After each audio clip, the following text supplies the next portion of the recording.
Hey guys, welcome back to my channel. Today we're going to be looking at the cold steel Prolite, specifically this Tanto version. Stick with it.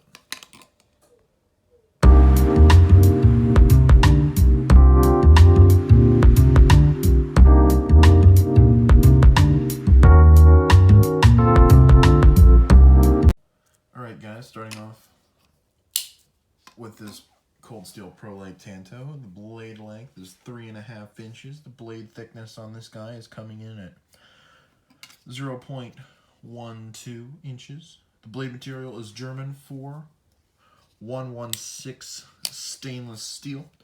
4116 steel, sorry, I have to move the paper on this guy. It has a high degree of corrosion resistance. It is better than the 420 series and the 440 series of steels in edge retention. This one particularly has the Tanto shape. It also comes in a drop point shape. All of the shapes have a hollow grind, and they all have to come in a satin blade. It has GFN handle scales right here on this guy. Weight comes in at right around 3.2 ounces. And this is just a decent looking hard used knife. Show you some pictures now.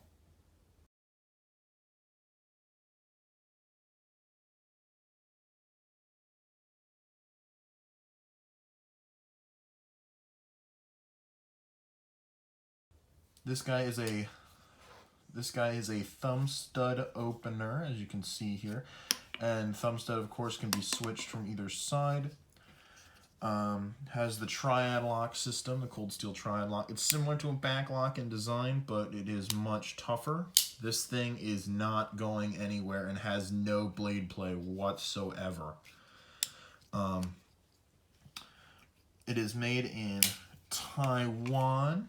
So the little island off the coast of China, Taiwan. It's made in Taiwan. American company, but made overseas.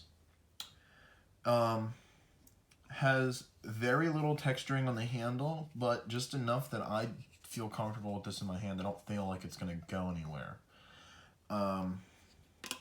Has very little jimping on the blade. It only has these grooves in the handle, which actually give me a decent purchase on the knife. Not bad at all. Has tip up right and left hand carry options. You can of course reverse the pocket clip. I wish that the pocket clip was deeper carry. So actually, I'm gonna quick show you, actually using the notes for this video. When this is in your pocket,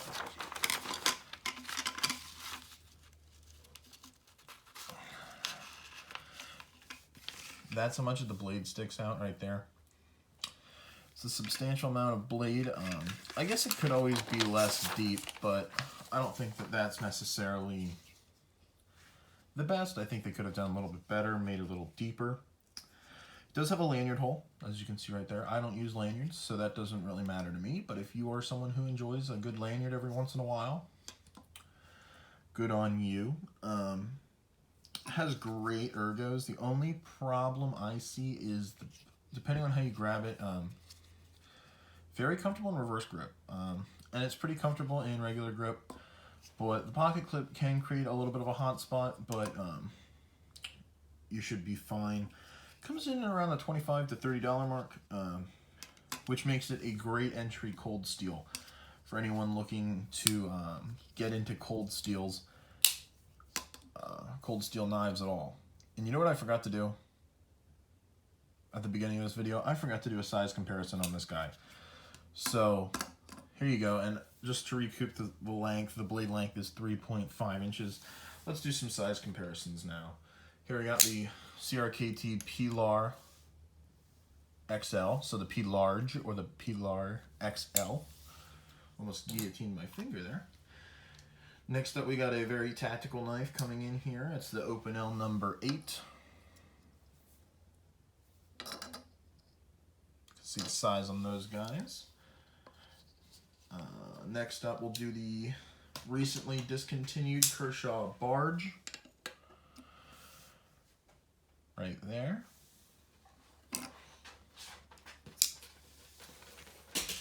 And my dog just hopped off the chair. Because my dog likes to do that. She likes to mix around where she likes to sit. This here is the CRKT Carnifex. Massive knife in comparison to anything really. Then the steel will mini cut jack right there. Yep. And other thoughts on this guy. Thumb stud's a little rough. Kind of tears up your thumb a little bit. Doesn't stick out much from the clip. From the scales. So doesn't really pull up your mess up your pockets. And I like reversible thumb studs, like these, where you can unscrew it and put it up on the other side. The reason why I like reversible thumb studs, to me personally, is because you're going to be putting this in your pocket and it's going to be sliding on this side, right? When you're putting it in your pocket. That means that it's easier for you to get it into your pocket without the thumb studs snagging. Now, when you reverse it, the clip's going to be on this side and the thumb stud's going to be on this side, meaning that it has the same effect on this side. Because if I was putting this into my pocket on this side, the thumb stud would definitely catch. But you don't have to worry about that when it's like this. Now, another problem that I have with cold steels, and I also had this problem with some CRKTs, well, this cold steel specifically, I don't like a whole lot of lettering on the blade. This is obviously not as bad as, say, the Pilar. Actually, it's about the same. I'm not a fan of writing all the letters on the blade. I'm not a fan of that. That's why I'm a big fan of Kershaw. When they write letters on the blade, it's kind of, I don't know, it just seems smaller and a little more classy in my opinion, but that could just be my opinion, yet let alone. That and a lot of my Kershaws don't have a whole lot of writing on the blades, so.